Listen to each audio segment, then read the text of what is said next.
Good morning, Liberty Baptist. This morning I'm going to be talking to you guys about the life of Barnabas and his ministry in the early church.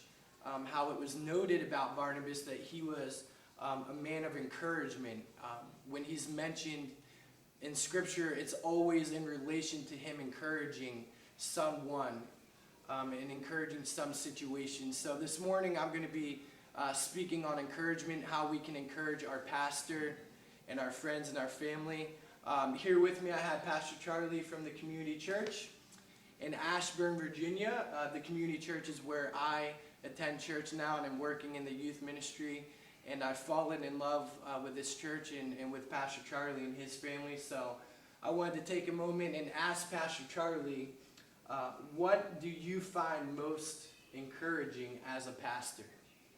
Most encouraging. First of all, Liberty Baptist, I want to send my greetings to you and to your pastor, Pastor George and Cindy.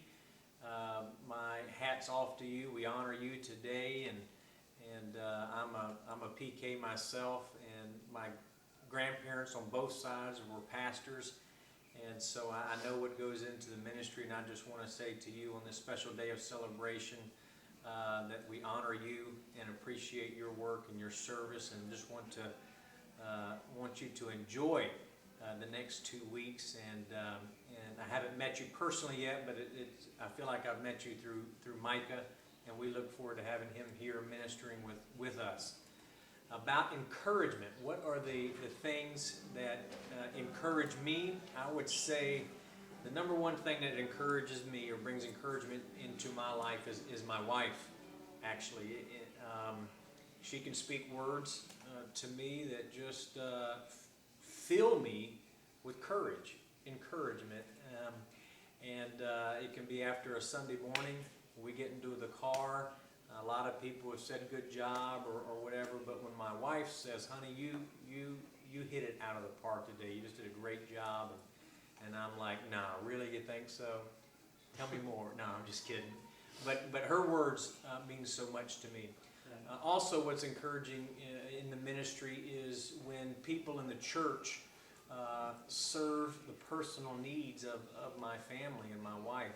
That means so much to me. And I'll just give you an example. Like we have 4 small kids in our house.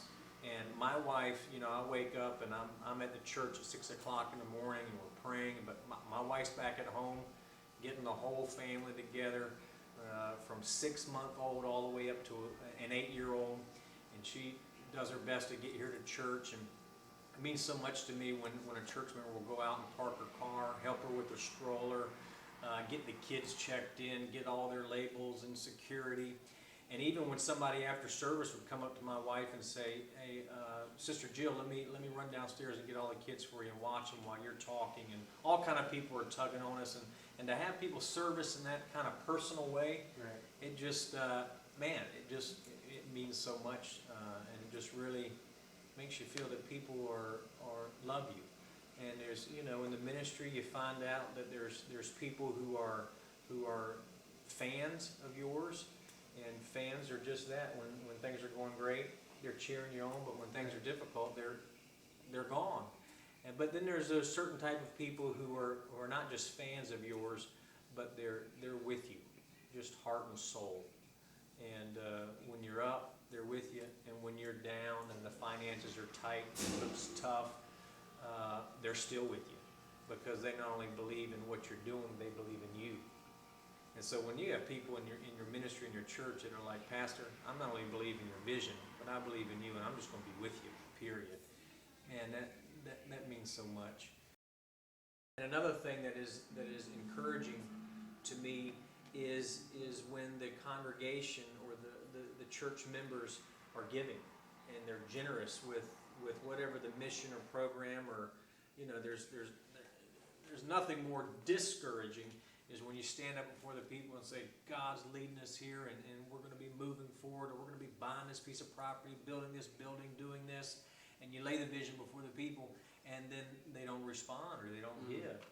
However, when you do something like that and you stand before and say, this is where God's taking us, and then you count the offering and you see that people have bought in, that they're being generous with the work of God, man, that fills a pastor with so much encouragement to know that they're not just with you verbally, but they're with you in their pocketbooks and financially as well. So, and another thing is, and I'll just be quick with this, is when the church surrounds their leader with just positive words, reinforcing him or her with just encouragement, it just lifts your spirit.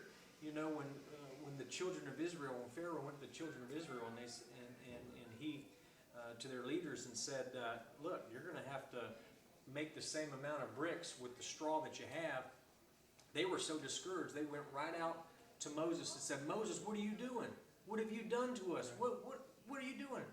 And Moses turned right to God, totally deflated and discouraged, and said, God, what are you doing? You called me to do this, and so the people's belief in Moses directly impacted his confidence in himself. And so the children of Israel were only shooting themselves in the foot when they were complaining to Moses, because Moses was the key to leading them.